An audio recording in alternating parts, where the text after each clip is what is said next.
Olá a todos, sejam muito bem-vindos. Esse é o Política em Pauta. Eu sou Juliana Salto e hoje recebemos aqui nos nossos estúdios o Ricardo Molina. O Ricardo foi assessor especial do governador Tarcísio de Freitas, é coordenador regional do Republicanos e também pré-candidato a deputado estadual. Ricardo, bom dia, muito obrigada pela sua presença. Bom dia, Juliana. Dizer que é um prazer voltar aqui, estar com vocês. Está nos acompanhando aí nossos amigos, o Gustavo, o Luizão, o Márcio Minatel, que é o presidente dos Republicanos aqui de Piracicaba. Dizer que é um prazer estar aqui de volta para falar com vocês. O prazer é nosso. Ricardo, para começar, a sua trajetória passou por diversas áreas dentro da política. Sim. Você passou na disputa eleitoral, também atuou no governo, está na articulação política como coordenador regional. O que mudou na sua visão política durante todo esse período? Pergunta bem interessante, porque eu vim da iniciativa privada, né? Eu sempre, minha carreira foi pautada dentro de empresas, trabalhando. E quando Inclusive em seguradoras, né? Exatamente. Eu tenho uma empresa que comercializa planos de saúde. E quando eu fui para a gestão pública no governo do estado de São Paulo, eu senti muita diferença, muita. Realmente eu imaginava que tinha uma certa diferença, mas é muita diferença. A grande diferença é que na iniciativa privada você tem o problema e você tem a solução e você consegue resolver isso de forma mais rápida. Na gestão pública, você também tem o problema, você tem a solução, mas o caminho para você resolver é muito mais longo, devido à burocracia. Mesmo você tendo um bom projeto, mesmo você tendo a pessoa que aprova, mesmo você tendo o recurso, demora 7, 8, 9, um ano e meio para concretizar. Então, eu senti muita diferença de iniciativa privada e iniciativa pública. Eu tive uma passagem primeiro na Casa Civil, que é uma área mais burocrática, vamos dizer assim, e depois, quando eu fui atuar diretamente com o governador, o meu papel era fazer a interligação entre os prefeitos do estado de São Paulo com o governador Tarcísio. Então, nessa oportunidade, a gente conheceu as diversas diferenças entre as prefeituras, as dificuldades. A gente pega, por exemplo, uma cidade de 3 mil habitantes, o grande problema na cidade de 3 mil habitantes são as áreas rurais. Então, o que eles precisam? De equipamentos. É diferente de uma cidade já maior, que precisa de investimentos na saúde. Então, para mim, foi muito importante essa experiência e também levar conhecimento da área privada. Então, por exemplo, quando a gente chegou no governo, tudo que se passava dentro do governo era papel, era tudo manual, era tudo manual. E a gente, junto com o governo de São Paulo, conseguiu colocar isso dentro desse sistema. Então, você coloca uma demanda hoje no sistema, ela vai automaticamente para a secretaria responsável por aquele assunto. E a secretaria tem um tempo para responder aquilo.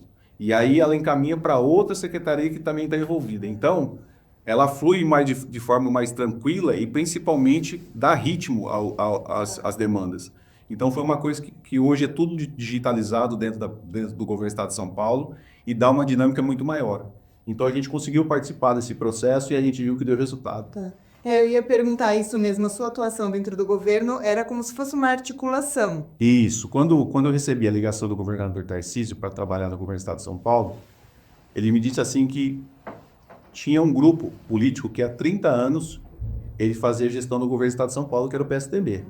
Como mudou todo o pessoal, como mudou todo o Tarcísio assumiu como governador, mudou todas as pessoas. E os prefeitos perderam a referência. Com quem eu vou falar? Com quem que eu falo? Quem são os secretários? Então, os prefeitos Era uma ponte. Exatamente, as pessoas ficaram um pouco perdidas em relação a isso. Além disso, a gente participava junto com o governador de reuniões com prefeitos e deputados que tinham demandas para tratar com o governador, e aí decidido que o governador dava andamento, a gente continuava o trabalho a ser feito. Então a gente fez esse trabalho e eu recebi mais de 250 prefeitos. Imagina que prefeitos de todos os tipos, desde pessoas preparadas, pessoas que não estavam preparadas para o cargo. Não, e até para explicar isso, porque, tipo, igual você falou, muito prefeito novo, ou até prefeito que já tem mais tempo, mas não entende o caminho da demanda, né? Não entende. Como funciona o dia a dia, o passo a passo. Então, você podia fazer todo esse trabalho com todos eles. Era interessante que, assim, para você ter um projeto aprovado no governo do estado de São Paulo, você tem que apresentar um projeto, apresentar um estudo de viabilidade, apresentar as documentações, para isso correr dentro das secretarias. Quando o prefeito vai lá só com ofício, eu preciso fazer uma escola estadual com tantas pessoas, tal, não vai andar. Sim. Não vai andar. Por quê? Porque vai bater na secretaria, a secretaria vai voltar e vai falar assim, preciso dessa informação. Aí vai ficar pipocando, vai bater e voltar.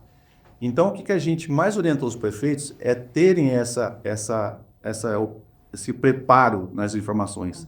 Mas a maioria das prefeituras não tem essa pessoa que cuida dessa parte de convênios.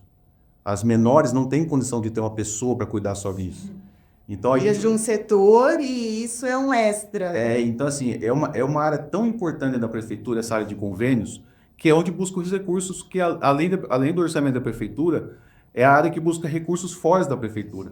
Algumas tinham e teve sucesso em relação a isso, mas a gente conseguiu passar para essas prefeituras a importância disso. Eu lembro de uma prefeitura que quando eu apresentei isso para eles, eles falaram, tá bom, Molino, pode deixar. Depois de 6 meses, eles voltaram e apresentaram o projeto, apresentaram o estudo de viabilidade, apresentaram toda a demanda e o projeto deles foi aprovado. Então, foi muito legal passar esse processo com ele para ele entender como funciona. E hoje ele está voando, ele está trabalhando bem na prefeitura dele, está fazendo um bom trabalho. Continuando a falar de prefeituras, como o senhor trabalhou com várias, quais são as principais demandas que os prefeitos, que as regiões trazem para o governo? As cidades pequenas, as maiores necessidades são as vicinais, as pontes que existem, porque é uma área rural muito grande, então são muitas pontes que tem dentro do município. As vicinais são as demandas muito grandes também. Já as cidades maiores, as maiores demandas é pela mobilidade urbana, principalmente, saúde, que é uma coisa que é o maior pedido, a questão de investimento na área de saúde, e também a questão do asfalto nas cidades, que é uma coisa também que impacta diretamente as cidades grandes. Então, são demandas diferentes de acordo com o porte da cidade. Mas, de forma geral, a saúde é uma coisa que continua sendo a maior demanda de investimento. É uma demanda que ela, por mais que você invista, você tem que continuar investindo. O Tarcísio ele conseguiu fazer, antigamente faziam 700 mil cirurgias no estado de São Paulo. Nós batemos 1.400.000 cirurgias no estado de São Paulo. Dobrou. E tem gente ainda precisando fazer cirurgia. Então, é uma coisa que saúde ela é perene. Ela continua, ela precisa ter investimento, mas ela se atualiza. Ela se atualiza. Se moderniza. E você sabe uma coisa muito interessante? Quando o Tarcísio ganhou, ele era candidato, o pessoal falava assim para ele, Tarcísio, você vai construir hospital? Ele falava, não vou construir. O pessoal até assustava, né? Porque imagina o candidato para construir. Ele falou assim, primeiro a gente precisa abrir os leitos que estão fechados. Então, existiam vários Santa Casas, vários hospitais que os leitos estavam fechados. Por quê? Por falta de recurso, por não ter condição de manter. Sim. E aí, o que o Tarcísio fez? Ele investiu nisso e ele conseguiu abrir 8.400 leitos. Que representa 8.400 leitos, 40 novos hospitais. Então, qual que é mais barato? Abrir os leitos ou construir 40 novos hospitais? É reabrir os leitos. Então, foi uma forma inteligente dele. Ele já estava no dia a dia, né? Era só abrir, era só investir e abrir para poder fazer manutenção. Então, foi um trabalho que ele fez. Foi estratégico. Muito, muito bem feita, do que construir 400 hospitais que estaria até hoje sendo construído e não estaria utilizando. Então, foi uma estratégia que ele usou. Continuando a falar do governador Tarcísio, agora aproveitando que o senhor me deu esse gancho, qual é a sua opinião na forma de como ele conduz o Estado, estando tão próximo a ele, vivendo no dia a dia? Olha, a gente tem tantas referências na empresarial, referências na área familiar, religiosa, a gente tem tanta referência. E na área da política, a gente tem dificuldade em achar uma pessoa e falar, poxa, eu gostaria de ser igual àquela pessoa. E eu vi no Tarcísio essa pessoa. Uma pessoa que, antes de eu trabalhar com ele, eu tinha uma admiração imensa. Depois que eu fui trabalhar com ele, essa admiração multiplicou e, assim, eu tive a certeza que, assim, se eu pudesse ser igual ao Tarcísio, ele tem a forma de trabalhar como eu acho correto. Ele é uma pessoa muito pragmática, objetiva, determinada. Eu digo que nesses 2 anos, eu não vi esse cara ter uma gripe. É uma pessoa que trabalha mais muito e que em 2 anos ele não teve assim, hoje eu não vou trabalhar porque eu estou com dor nas costas, estou com febre, estou passando mal. Os 2 anos que eu tive lá, os 2 anos, ele entrando 6, 7 horas da manhã, terminando o expediente meia-noite, 1 hora da manhã, todos os dias. E uma coisa assim, apesar dele ser muito determinado, persistente, decidido, ele é uma pessoa muito sensível. O Tarcísio é uma pessoa muito emotiva. O Tarcísio, quando ele está no projeto dele, que é o Caminho da Capacitação, que é aquelas carretas que ele leva nas cidades para capacitar as pessoas, sempre ele se emociona com o resultado final, que é capacitar as pessoas e entregar o diploma. Então ele é uma pessoa que a gente tem uma referência muito positiva porque ele sai fora do padrão político. Ele é uma pessoa que ele não se preocupa muito em fazer essa política, essa roda de política. Ele quer dar solução. Outros políticos estão preocupados em lançar obras. O Tarcísio está preocupado quando ele vai terminar a obra.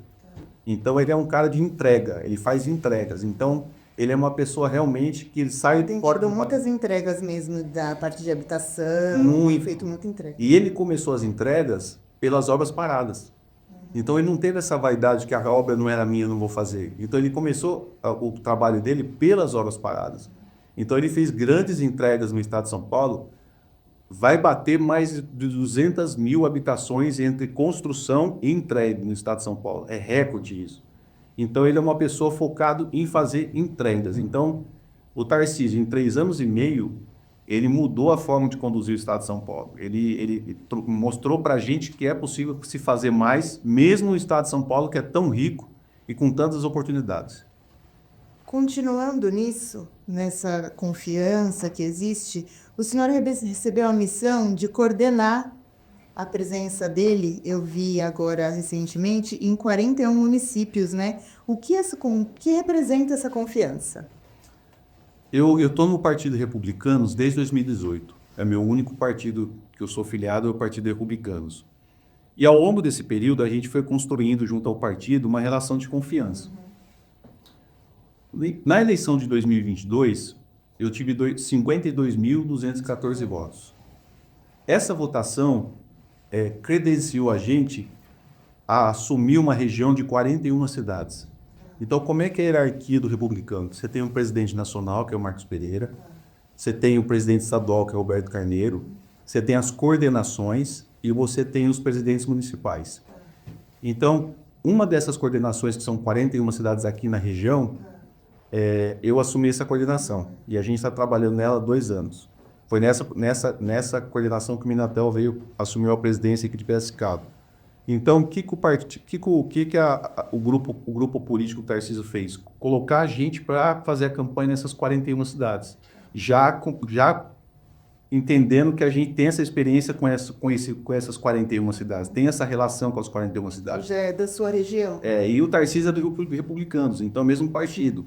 Então, para mim, essa responsabilidade é imensa, porque você fazer campanha para um governador é uma responsabilidade muito grande, porque gera uma demanda muito grande, você tem uma logística muito, muito grande para se resolver, porque o pessoal quer material, o pessoal quer receber informação, o pessoal quer ver o Tarcísio, tem que organizar encontros na região, vão acontecer encontros na região, então você tem que organizar isso, aí é muita responsabilidade, mas eu vejo isso de um reconhecimento do partido do Tarcísio ao nosso trabalho. Eu vejo isso como assim, Ricardo, você está indo bem, você está fazendo um trabalho legal e nós estamos credenciando a você. Já conhece o seu trabalho, né? Exatamente. Direito conhecido.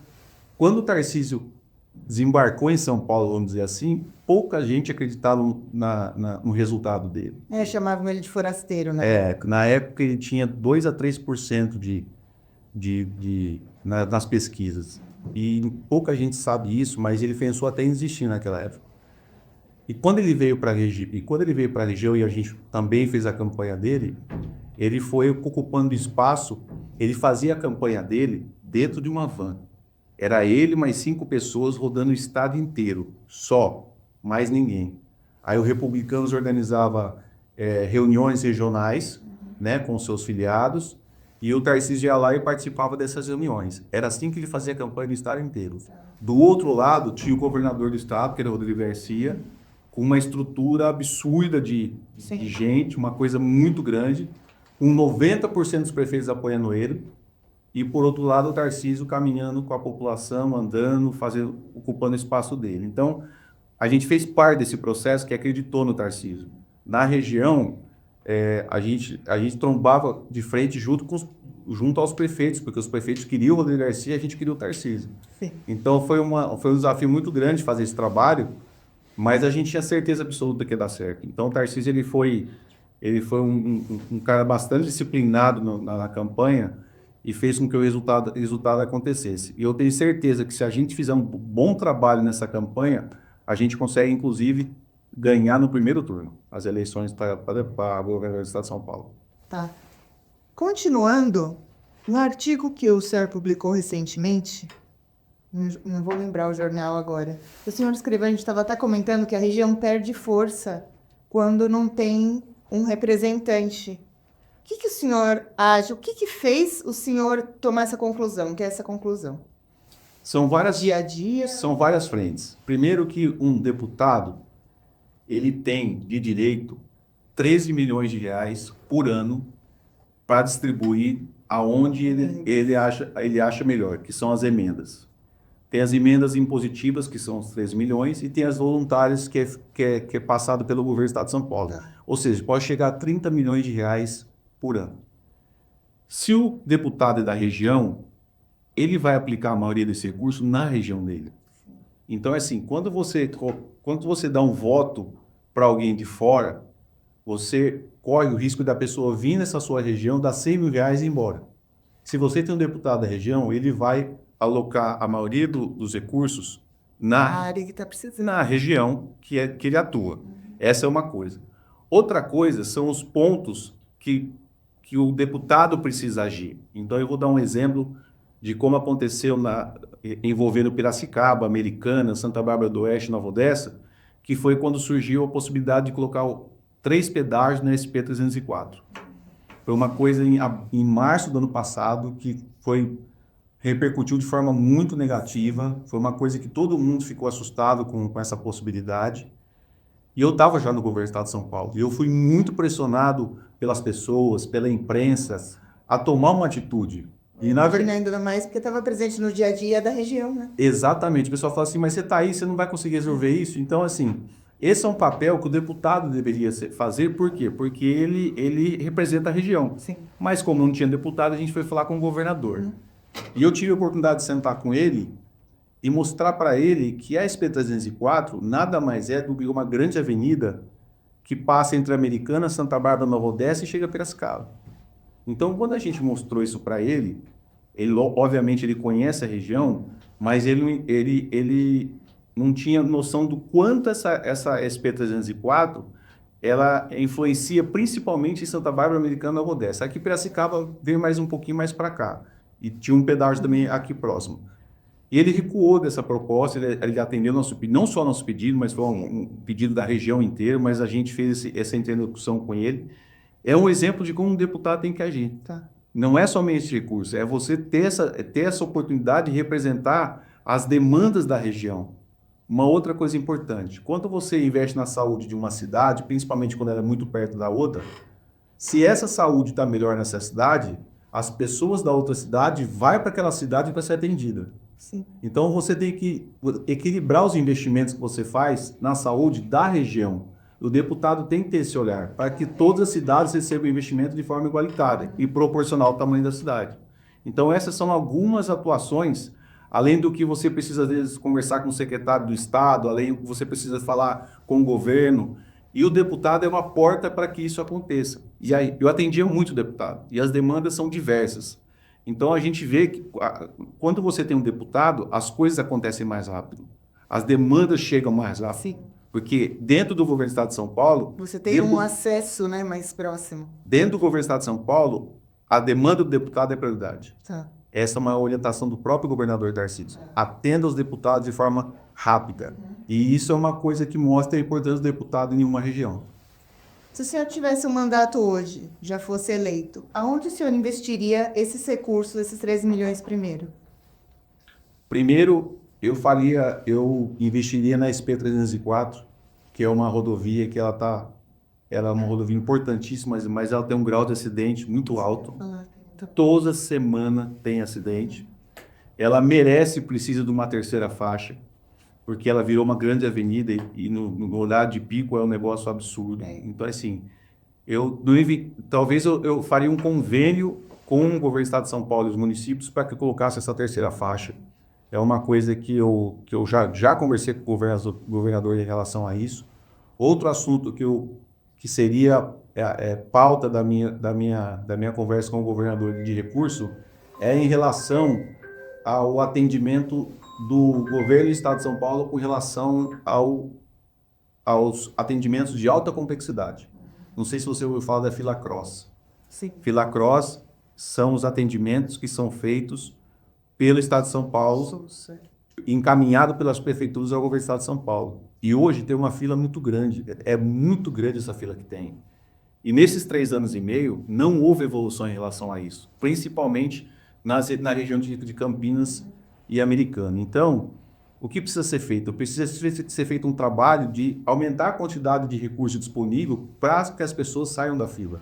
Então, seria um investimento que eu faria para que tivesse esses recursos, para que tivesse condição de fazer cirurgias, fazer exames, para reduzir a fila das pessoas. Então, seria outro lugar que eu aplicaria o meu recurso para poder reduzir a fila e tirar essas pessoas dessa situação que é terrível. Tem pessoas que têm 3 anos esperando, 4 anos esperando, que isso é um absurdo. Então, assim... A pessoa chega a morrer na fila. Eu sou muito justo em dizer assim, o governador Tarcísio fez muitas coisas boas, mas a Secretaria de Saúde do Estado de São Paulo, ela não deu o resultado esperado, principalmente nesse atendimento de alta complexidade. O Tarcísio ele vai construir um hospital de 400 leitos em Campinas, para o Estado. Mas até lá nós vamos fazer o quê? Nós vamos continuar a fila?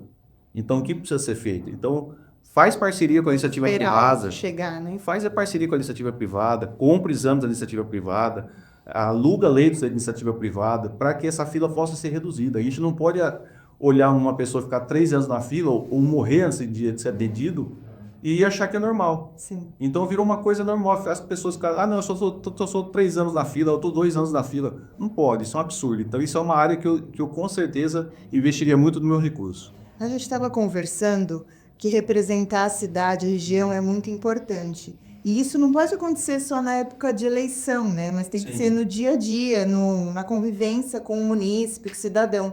Como que pode colocar isso na prática? Olha, quando acabou a eleição em 2022, e eu tive 52 mil votos, eu não ganhei a eleição, eu não assumi o mandato por 170 votos, eu tinha que honrar esses votos que eu recebi. Foram muitos votos. E eu assumi o compromisso de que eu continuaria trabalhando pela nossa região, independente do mandato.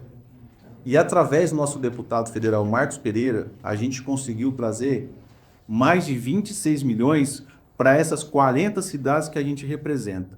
Então, como é que a gente conseguiu? O Marcos Pereira é um deputado federal que ele é presidente nacional do partido. E ele não tem uma atuação física de vir a essa região, porque tem a demanda do Brasil inteiro para cuidar. Então, a gente mostrou para ele a necessidade que os municípios precisavam receber recursos. E, através dele, a gente conseguiu trazer 26 milhões para essas regiões, inclusive a cidade de Piracicaba, que recebeu mais de 5 milhões. Então, foi uma forma da gente trabalhar independente de não ter mandato. A gente, nesses 4 anos, eu digo que a gente trabalhou até mais do que alguns deputados, que a gente não parou nesses 4 anos, tanto com relação a trazer emendas para a região, quanto trabalhar no governo do Estado de São Paulo. Então, até por conta da sua atuação, né? Exatamente. Então, quando a gente teve essa parceria com o deputado Marcos Pereira, ajudou em muito as cidades, as regiões. Por quê? Porque não tinha representante. Então, a gente conseguiu fazer com que essas pessoas recebessem o recurso, os municípios recebessem o recurso, e os recursos, na maioria deles, na área de saúde, que é a área mais crítica. Então, foi um modo que a gente achou de poder atender os municípios. O senhor acredita que essa responsabilidade toda que veio por não ter a representatividade aqui na região aumenta também a sua responsabilidade política, ainda mais nas eleições desse ano? Sem dúvida. Eu acho que nós batemos na trave com relação à eleição. Então, naquela oportunidade, nós trabalhamos só 4 cidades na nossa campanha. Então, era uma campanha menor, era uma campanha diferente. Ainda assim, nós tivemos uma votação expressiva. Hoje nós estamos com mais de 50 cidades trabalhando. Que eu entendo que um deputado consegue atender 50 cidades no seu mandato, porque é um número adequado para ser atendido. E até porque muita demanda chega, né, sem o deputado ir buscar. Exatamente. Então, a gente entende que 50 cidades é um número importante, um número adequado para que o deputado possa fazer um atendimento adequado e os prefeitos tenham a condição também de ter essa contrapartida com o deputado. Então, a gente tem uma campanha hoje muito maior, muito mais representativa, com muito mais experiência. Como eu te falei, eu vim da iniciativa privada, então, para mim, eu estou aprendendo ainda esse processo político, campanhas. É uma campanha que é maior do que a outra eleição, então a gente tem que se dobrar cada vez mais. E aí eu aproveito a oportunidade de agradecer vocês por abrir o espaço para que a gente possa falar um pouco do nosso trabalho e principalmente falar das nossas propostas para a eleição. Então, eu acredito que nós estamos no caminho certo. A eleição nunca é fácil, a eleição nunca é ganha, você tem que trabalhar para isso. E nosso papel é chegar na população da melhor forma possível, através da rede social, através de reuniões, através de grandes encontros. E a gente tem feito isso já desde que saiu do governo do Estado de São Paulo em abril, que eu tive que nos compatibilizar. Eu tenho feito isso diariamente. Ontem à noite eu estava, por exemplo, na cidade de Sumaré, hoje eu estou aqui. Então a gente passa por 4, 5 cidades por dia para poder conversar com as pessoas, principalmente ouvir um pouco a demanda dos prefeitos. Sim. Durante todo esse período, agora nas eleições que começa oficialmente a campanha, né, em agosto, qual o senhor acha que vai ser o maior desafio dessa missão? Nesse período de pré-campanha, até o dia 16 de agosto, o maior desafio é você ouvir as pessoas, ouvir os prefeitos, ouvir a população e entender quais são as principais demandas da região. Que cada cidade tem a sua. Sim. Então a gente precisa encontrar essas pessoas para a gente ouvir e para aí sim na campanha apresentar como propostas. Não adianta eu vir aqui em Piracicaba e dizer o que precisa ser feito. Eu preciso escutar a população. Eu preciso ouvir das pessoas o que precisa para a cidade. Eu não conheço a realidade de Piracicaba, mas eu tenho que ouvir a população. Então a pré-campanha, na minha opinião, é feita para ouvir as demandas da população, do prefeito, dos secretários, para que a gente possa fazer um programa de metas, um programa de campanha, para a gente poder fazer essa entrega depois no eventual vitória de deputado. Então, a gente é uma consequência. A gente ouve as demandas, a gente coloca como proposta, vencendo as eleições, a gente atende essas demandas que foram levantadas na pré-campanha. Esse é o nosso trabalho. Tá. Na sua avaliação do que você tem visto, qual o senhor acha que é o maior gargalo da região metropolitana? Seria a SP-304? Tem algum outro problema que o senhor já tenha visto nas suas andanças? Olha, a SP-304 é uma delas, sem dúvida nenhuma. A questão do atendimento da saúde do governo do Estado de São Paulo de alta complexidade é outro ponto importante. A mobilidade urbana é, sem dúvida nenhuma, outro desafio muito grande, que são a necessidade de viadutos, a necessidade de capeamento. Você tem também a questão de habitação, que agora está reduzindo bastante, porque o Tarcísio fez bastante entregas. A questão da segurança é uma coisa que melhorou muito na região, melhorou bastante a questão da segurança na região. Nossa região é uma das mais seguras hoje do Estado de São Paulo. Então, são várias demandas que varia de acordo que a cidade tem. Então, mas eu ainda acho que eu milito na área de saúde há 18 anos. Eu trabalho com saúde há mais de 18 anos. Então, eu entendo ainda que a área de saúde é a área que mais afeta diretamente a população. A mobilidade urbana, você tem um desgaste, às vezes um trânsito, alguma coisa, mas você vai levando. Agora a saúde não. A saúde ela precisa ser atendida de imediato. Então, eu acho que tem essas frentes muito importantes para ser trabalhada. A questão da educação, que está passando por um processo de reorganização. O governador Tarcísio ele fez uma opção de terceirizar a parte de manutenção das escolas estaduais e deixar somente para os diretores a parte educacional, a parte pedagógica. É uma mudança também que está acontecendo para que o diretor não fique atrás de manutenção não fique atrás da manutenção da escola, e sim da parte pedagógica. Então, tem várias coisas que estão sendo feitas que eu tenho certeza que com a reeleição do governador Tarcísio vão ser entregues. Tá. Então, por exemplo... Porque daí ele daria continuidade ao trabalho, né? O grande motivo do Tarcísio para a reeleição é que ele começou obras de grande porte, as estruturantes que a gente fala. Por exemplo, o trem Intercidades, que vai ligar Campinas a São Paulo e depois Campinas, Americana, Campinas, Piracicaba. Túnel Santos-Guarujá também. Os túneis Santos-Guarujá, o metrô, que está abrindo outras frentes dentro de São Paulo, o Rodoanel. Então, são obras de grande porte que vão ser entregues no segundo mandato. O centro administrativo de São Paulo, onde vai ser feito... É para o centro da cidade. Onde todas as secretarias vão estar num lugar só, no centro do estado de São Paulo. A Cracolândia, que foi resolvida definitivamente. Então, assim, tem grandes entregas que vão ser feitas no segundo mandato. Então, é importante que o Tarcísio faça esse segundo mandato, deixe esse legado. E uma coisa aqui importante, né? O Tarcísio, ele tem 50 anos. Se ele for reeleito, ele vai terminar o mandato dele com 54 anos. Se depois disso ele se tornar presidente por 2 mandatos, ele vai acabar o segundo mandato com 62 anos. 62 anos ele já fez 2 anos de governo de São Paulo e 2 anos de presidente. O quanto ele é novo, o quanto ainda tem para ele crescer. Então, pra gente... E por ter disposição também, muita. né? E assim, pra gente, isso é um alívio, porque a gente tem uma esperança em alguém que vai está mudando o estado de São Paulo e pode futuramente mudar o Brasil. Sim. Então, eu acho que ele acertou em vir para a reeleição, para completar o trabalho que ele está fazendo, e aí, lá na frente, em 2030, pensar numa candidatura a presidente. Tá. O senhor é pré-candidato a deputado estadual. O Ricardo Molina, que disputará as eleições desse ano, é diferente daquele que quase foi eleito em 2022? Em que ele é diferente? Na experiência.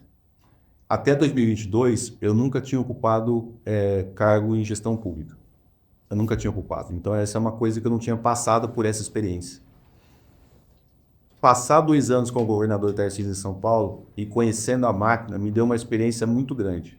Se eu ganhasse as eleições, eu faria um bom trabalho como deputado, mas eu não estaria tão preparado como eu estou hoje. Então, a grande diferença é a experiência que eu adquiri nesses 2 anos trabalhando no governo do estado de São Paulo.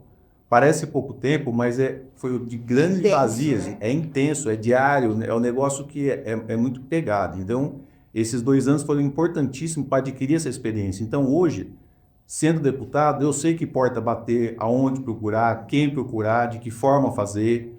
Da mesma forma que os prefeitos não tinham as informações, agora eu tenho as informações como candidato, como deputado, para poder encontrar a solução. Principalmente... É um facilitador para o dia a dia, né? Muito. Então, assim, ter passado por essa experiência, e foi a palavra do Tarcísio usou. Falou, Molina, vem para São Paulo, venha adquirir um pouco de experiência, se preparar para que a gente possa colocar você como deputado estadual e fazer um bom trabalho. Então, sem dúvida nenhuma, a experiência é o que mudou o Ricardo 2022 para 2026. Legal. Se eleito deputado estadual, qual será o primeiro projeto do senhor na Assembleia? Projeto. Eu tenho um projeto que é importante, mas envolve principalmente o Congresso Nacional. Tá. Hoje, quando alguém tem plano de saúde, e ele é atendido num atendimento SUS, o plano, em função do cartão SUS, o plano de saúde paga esse atendimento que a pessoa fez no SUS. Não sei se você sabia disso. Então, por exemplo, eu tenho um plano de saúde, eu vou no hospital municipal, eu sou atendido. O hospital municipal gera um pagamento para o plano de saúde pagar que o cliente dele foi no atendimento ao SUS. Isso chama ressarcimento ao SUS. Só que o que acontece? Quando o plano de saúde paga, ele não paga para esse hospital que fez o atendimento. Esse de recurso, ele vai lá para a União. Ele vai para o governo federal. Então, só o ressarcimento do SUS tem que voltar. Então, o que precisa ser feito? Se o hospital que atendeu essa pessoa, esse atendimento deveria ser pago aqui. Sim. E não no governo federal. Para retornar da onde veio. Né? Então, você imagine que as prefeituras recebem o recurso para poder atender as pessoas que não têm plano. A pessoa que tem plano vai lá nesse recurso, muitas vezes por ser perto da sua casa, ou por ser até melhor em algumas oportunidades. Eles cobram isso do plano de saúde, Só que o plano de saúde, ele por lei, ele é reembolsado lá para Brasília. E aí não desce de forma proporcional ao atendimento que foi feito. Então, isso seria uma parceria que eu faria com algum deputado federal para que essa lei, o reembolso disso seria feito no local que foi feito o atendimento. Tá. Qual bandeira o senhor considera inegociável? Saúde. A saúde. Saúde, não tem dúvida nenhuma que saúde é uma questão inegociável, é uma questão que a gente precisa evoluir muito mais, principalmente na nossa região. Essa questão da filacrose é uma coisa que me incomoda demais. Eu recebo semanalmente pessoas que entram em contato com a gente em estado de desespero. Então, sem dúvida nenhuma, saúde é uma coisa que me incomoda muito, porque eu vejo que nós não tivemos evolução nesses últimos 3 anos e meio na nossa região. Então, é uma coisa que, sem dúvida nenhuma, eu atuaria de forma muito forte. Até pela experiência que a gente tem também na área, com 18 anos de atuação, então a gente tem condição de poder debater com o secretário de saúde no mesmo nível para poder falar sobre saúde no estado de São Paulo. Tá. Ricardo, para finalizar, como que você gostaria de ser lembrado daqui 10 anos? Alguém que trabalhou pela população, alguém que trabalhou pela região, alguém que teve coragem de enfrentar assuntos tão delicados como esse da saúde pública na região, os atendimentos que é feito pelo governo do estado de São Paulo, alguém que saiu lá do interior de São Paulo, numa cidade chamada Estrela do Oeste, veio aqui para a região, não conhecia absolutamente ninguém, veio para cá com 16 anos. Acho que há quase 30, mais de 30 anos que o senhor está em Americana, né? Sim, a gente saiu de Estrela do Oeste, veio para Santa Bárbara do Oeste para fazer faculdade de engenharia. Depois nós nos mudamos para Americana. Nesse período todo eu trabalhei na iniciativa privada, tive a oportunidade de passar por 3 empresas na iniciativa privada. Fiz meu curso, fiz a faculdade de engenharia, fiz 4 pós-graduação, fiz meu papel na iniciativa privada. Em 2018, eu dou um passo na questão de participar da gestão pública, faço todo um trabalho de preparação, estudo, me envolvo com isso, estudo, me coloco à disposição da população, quase me elejo. Se Deus permitir que agora a gente ganhe essa eleição, a gente vai conseguir fazer muito mais coisa que a gente já fez. E aí o que eu gostaria que as pessoas lembrassem é dessa trajetória que o Molina saiu de uma pessoa que nunca imaginou que iria se envolver com a política e ia enfrentar adversários que estão na política há muitos anos, tem muito mais estrutura, tem muito mais recurso, mas que conseguiu bater de frente, num bom sentido, com essas pessoas, tendo uma votação expressiva, e agora com certeza vai ter uma votação maior ainda. Então é uma história de superação que a gente conseguiu fazer para poder atender a população, e eu espero que essa população enxergue na gente esse grande desafio que a gente passou. Muito obrigada. Obrigado pela oportunidade, eu quero agradecer você, agradecer toda a sua equipe por receber a gente. Para a gente é muito importante esse espaço, para a gente poder falar, para a gente poder colocar nossa opinião, e eu agradeço mais uma vez estar aqui e espero voltar mais vezes. Com certeza, muito obrigada. Obrigado.